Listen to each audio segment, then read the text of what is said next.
Pourquoi un architecte étranger, reconnu par ses pairs, se retrouve-t-il à pelleter du charbon à Philadelphie? Malheureusement, ce n'est pas aussi simple. Il est très exactement 7h06. Il vous reste donc 8h54 pour méditer sur vos fautes. Pas de questions? C'est la fin du cinéma. Non, mais je crois que le cinéma existera toujours.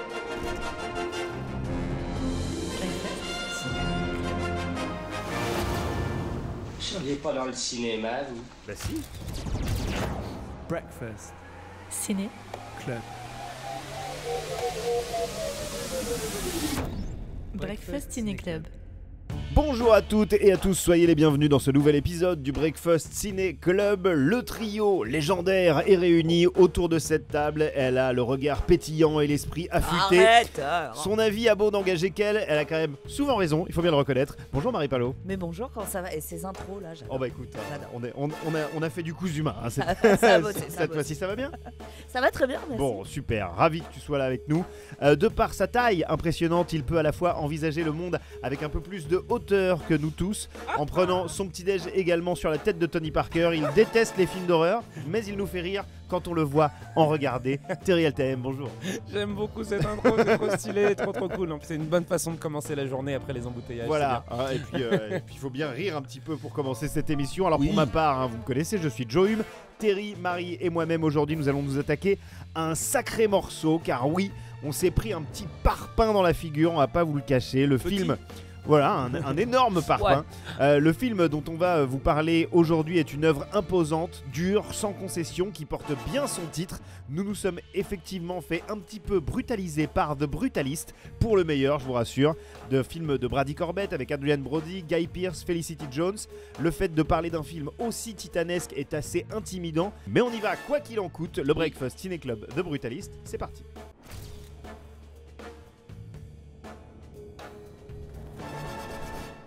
Alors, commençons déjà par dresser un petit résumé du film. The Brutalist, c'est une fresque qui retrace l'histoire de Laszlo Toth, un architecte de génie qui est révéré dans son pays d'origine, la Hongrie, et qui fuit l'occupation et la guerre, laissant derrière lui sa femme et sa nièce, qui sont, on a l'impression en tout cas, sa seule famille, afin de trouver asile aux USA. Là-bas, après des mois assez difficiles, il va faire la rencontre de Lee Van Buren, Harrison Lee Van Buren, un démiurge richissime qui va engager Toth dans un projet de construction démesuré, un projet qui va devenir pour lui une obsession aussi intense que destructrice.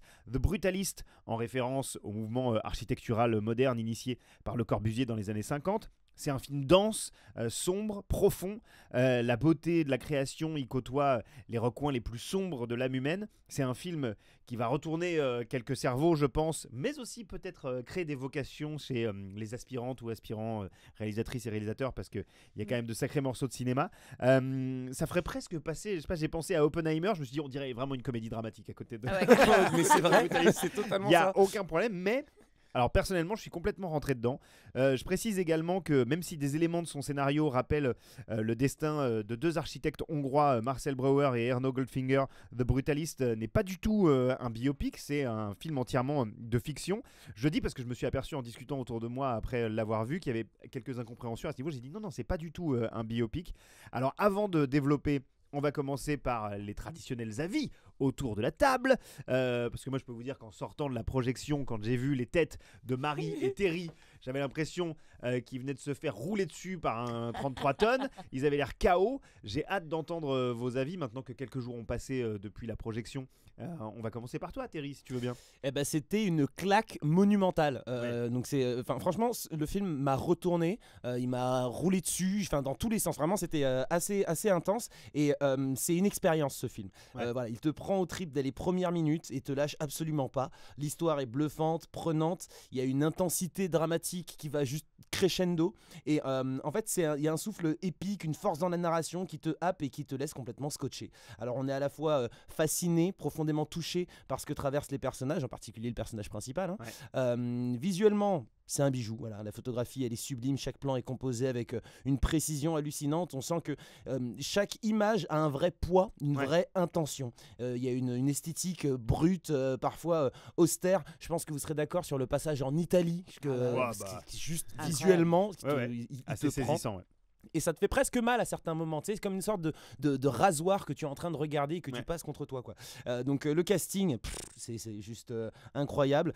Des performances qui crèvent l'écran. Et j'aurais envie de me concentrer sur celle d'Adrien Brody. Bien sûr. Mais j'en parlerai un petit peu plus tard. Allez, Marie, qu'est-ce que t'en as pensé, toi? Chaos, c'est vraiment le mot parce que je me suis immobilisée plusieurs fois, notamment devant la photographie et certains plans que vous avez évoqués. On y reviendra un peu plus tard. Mais je trouve que le film utilise très très bien de A à Z son temps pour faire sa magie. Effectivement, c'est un film aussi qui pose son décor dans un contexte de Deuxième Guerre mondiale, une guerre totale en fait qui va totalement marquer à tout jamais la mémoire de notre espèce. Ça met déjà dans une ambiance. Oui, c'est grave. Mais The Brutalist, en fait, je trouve que ça déroule une espèce de bandage à la fois rugueux et poétique, malgré tout autour du thème de la reconstruction, de la guérison. On en sort absolument lessivé, triste, mais aussi rassuré. Quelque part, c'est une vraie salade d'émotions. Et d'ailleurs, The Brutalist a été acclamé par la critique. Comparé. C'est salade d'émotions. Non, mais c'est bien. Un petit cocktail, un méli-mélo, quoi. Et du coup, le film a été acclamé par la critique, comparé avec des œuvres emblématiques comme There Will Be Blood, Citizen Kane. On aura largement le temps de revenir sur les performances des acteurs, notamment Adrien Brody, comme tu le disais, Terry, mais aussi les récompenses qu'il a déjà pu remporter. C'est absolument mérité. Allez, je vous propose qu'on écoute un petit extrait de The Brutalist juste avant de continuer cette émission. Il y a eu une guerre. Et pourtant, la plupart de mes projets ont survécu. Mais mes bâtiments ont été conçus pour résister à l'érosion des rives du Danube. Breakfast. Ciné. Club. Bon, alors pour moi, ça va être difficile de faire court. Hein. On le voit. Pas, on a vu son texte. À propos de ce film, non, mais parce que ça m'a quand même beaucoup secoué. Donc, je vais commencer déjà par saluer le travail du réalisateur, Brady Corbett. Brady Corbett, on l'a connu en tant qu'acteur au départ, dans le remake américain de Funny Games par le réalisateur de l'original, d'ailleurs, Michael Haneke, ou encore dans Mélancolia de Lars von Trier.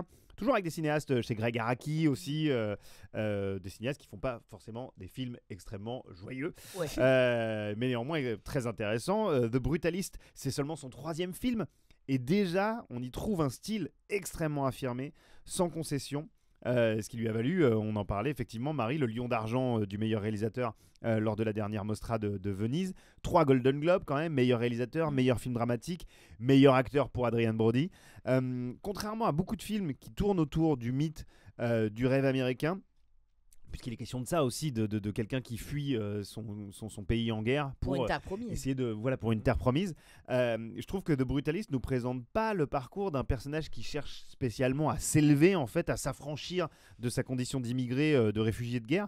Au contraire, Brady Corbett, il prend le contre-pied de ça. C'est-à-dire que Laszlo Toth, le personnage interprété par Adrien Brody, est quelqu'un d'assez antipathique, misanthrope, qui rappelle plus les figures de Dostoïevski que le stéréotype du héros du récit initiatique, tu sais, à l'américaine, joué par Tom Hanks, tu vois, au hasard.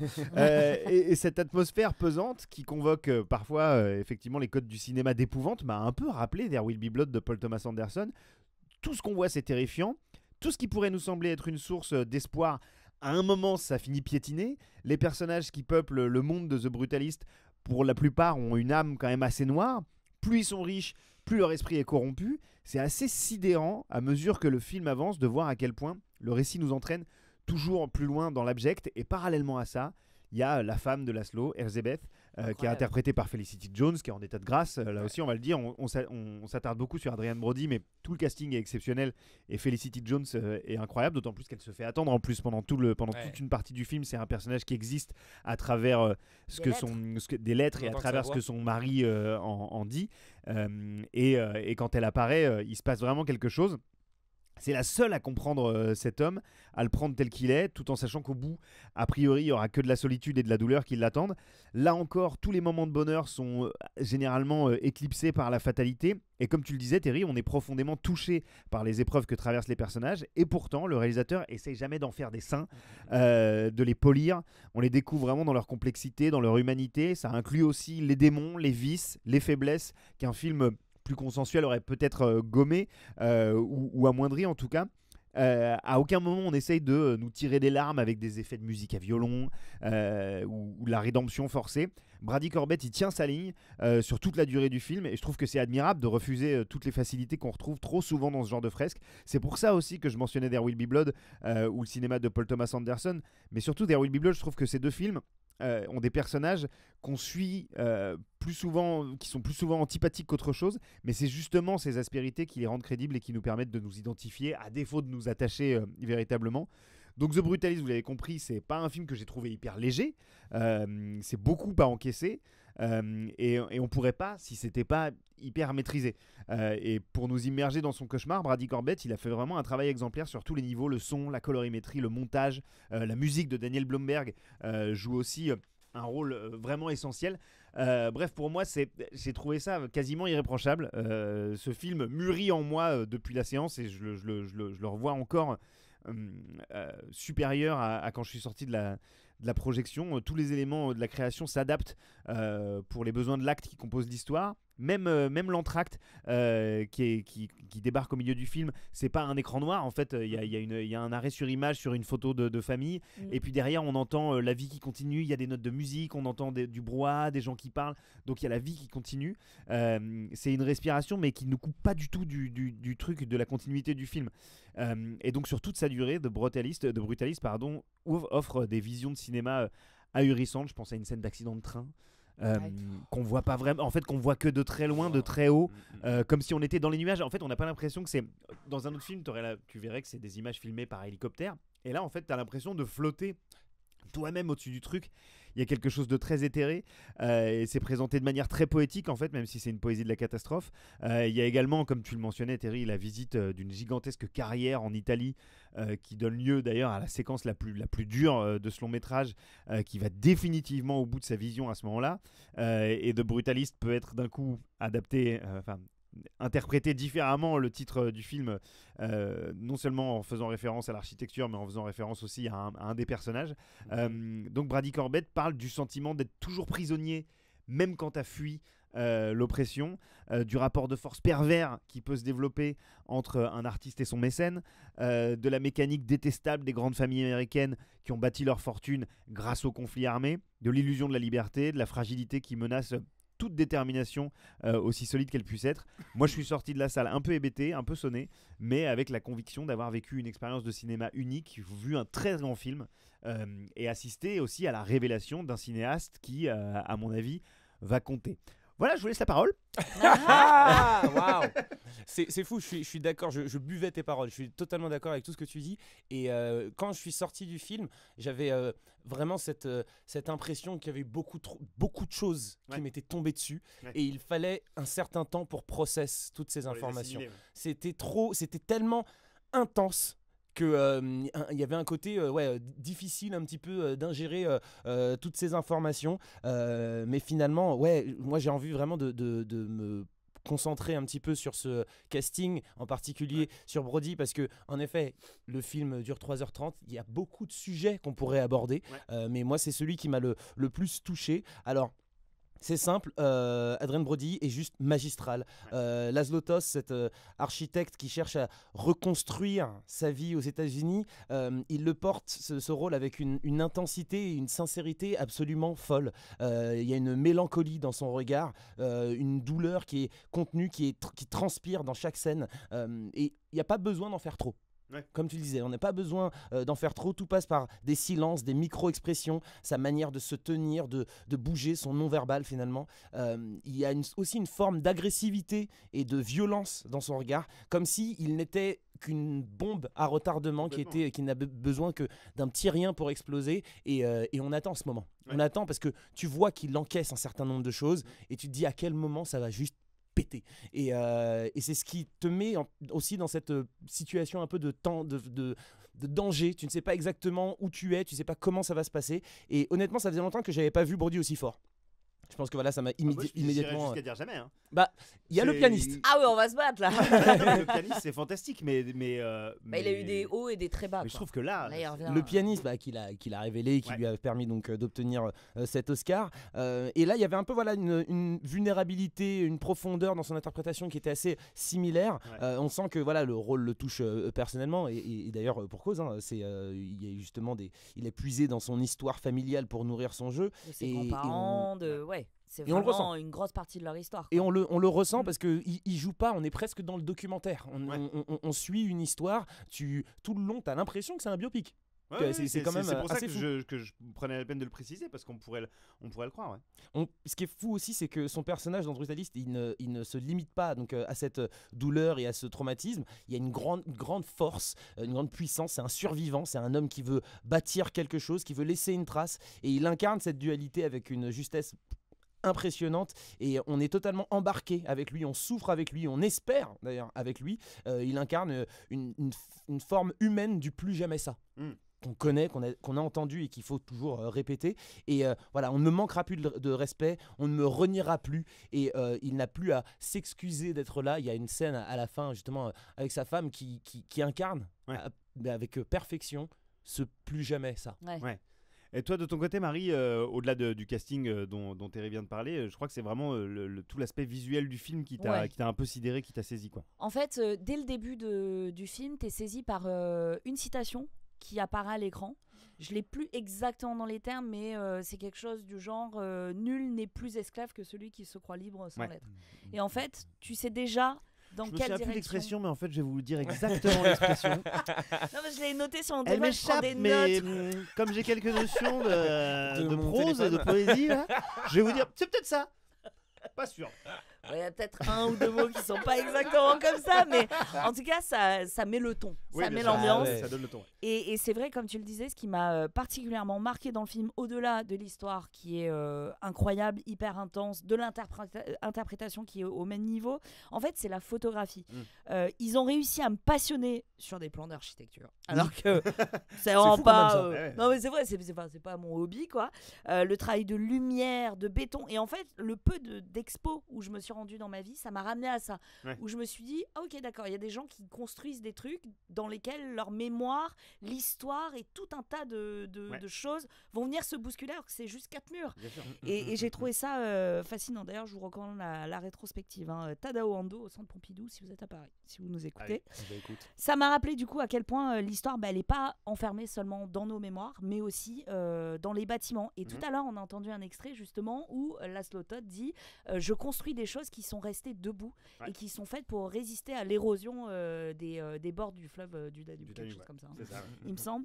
Et du coup, il évoque ce bonheur de savoir qu'une partie de ses travaux est toujours debout. Ça m'a fait penser au dôme de Genbaku à Hiroshima qu'on peut apercevoir dans le film de Duras, Hiroshima, mon amour. Et en fait, dans le film, j'ai trouvé ça fascinant que des gens, des êtres humains puissent résister à ce point comme des bâtiments à toutes les horreurs. Et c'est vraiment précisément l'histoire du personnage, quoi. Une enveloppe très fine, on le voit, il est squelettique, plus rien ne marche quasiment dans son corps. Il a le nez pété. Il a le nez pété, il souffre, plus rien ne fonctionne sexuellement, physiquement, il y a quelque chose qui est cassé, définitivement brisé, mais il est toujours là, il est toujours debout.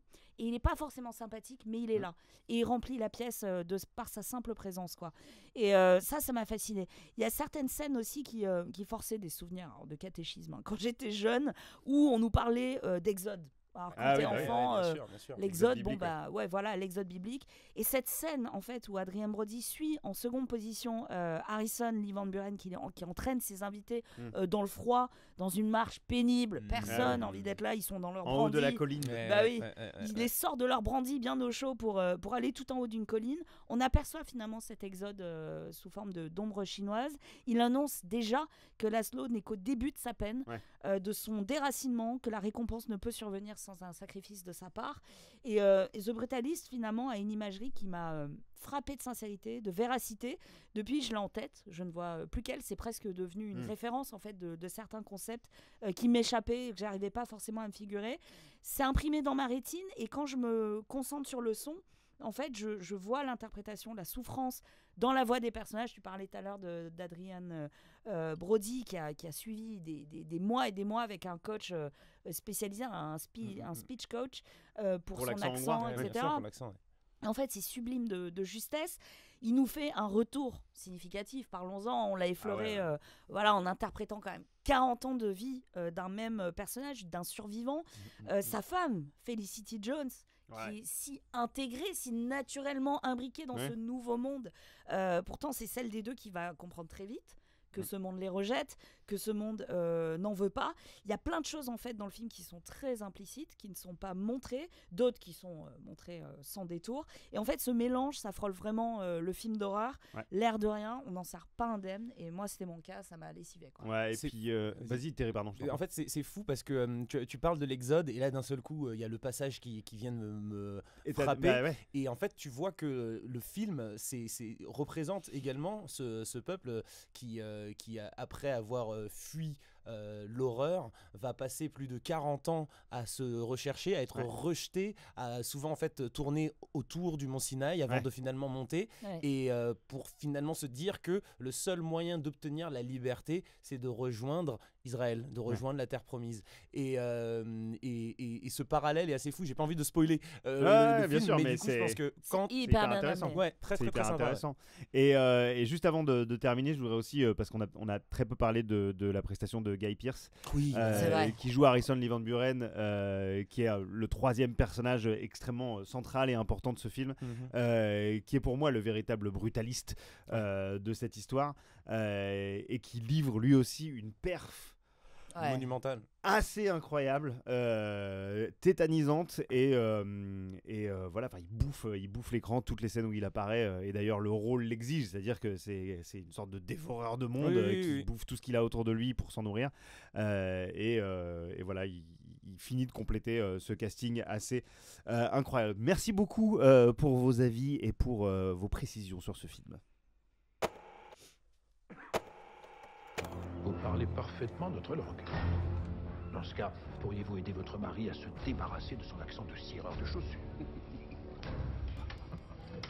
Pardon, pouvez-vous me rendre ma pièce, s'il vous plaît? On n'est pas les bienvenus ici. Tu parles de qui alors? Les habitants de ce pays, ils ne veulent pas de nous ici. Voilà, le mec il a passé des mois à travailler son accent, il va pas le perdre. Il va pas le perdre quand même, merci, non. C'est déjà la fin de cet épisode sur The Brutalist. Je pense qu'à ce stade, vous aurez compris que c'est un film qui nous a toutes et tous marqués. C'est le genre de long métrage qui va au-delà de j'ai aimé ou j'ai pas aimé. En fait, c'est une véritable expérience, on l'a dit et répété. C'est une proposition de cinéma qu'on en voit peu aujourd'hui. Si en ce moment vous trouvez que les films sont un petit peu toujours les mêmes, que vous avez envie de vous confronter à une œuvre sans concession qui vous bousculera, mais dont vous ressortirez avec le sentiment d'avoir vécu un truc unique, allez voir The Brutalist, c'est monumental. Merci à Marie et à Terry d'avoir été là aujourd'hui, à l'équipe de All qui produit ce podcast, à Deezer qui nous reçoit dans ses jolis locaux avec du café et des croissants, mais surtout merci à vous de nous avoir écoutés. On se retrouve dans un mois pour parler du nouveau film de Steven Soderbergh qui s'intitule, le titre m'échappe, The Specialist, The Insider. Merci beaucoup. Merci beaucoup aux personnes d'Universal qui sont avec nous et qui me précisent le titre du prochain film dont nous parlerons. D'ici là, allez voir des films en salle, parlez-en, partagez, c'est essentiel. C'est le cinéma. Ciao. Ciao. Breakfast. Ciné. Club.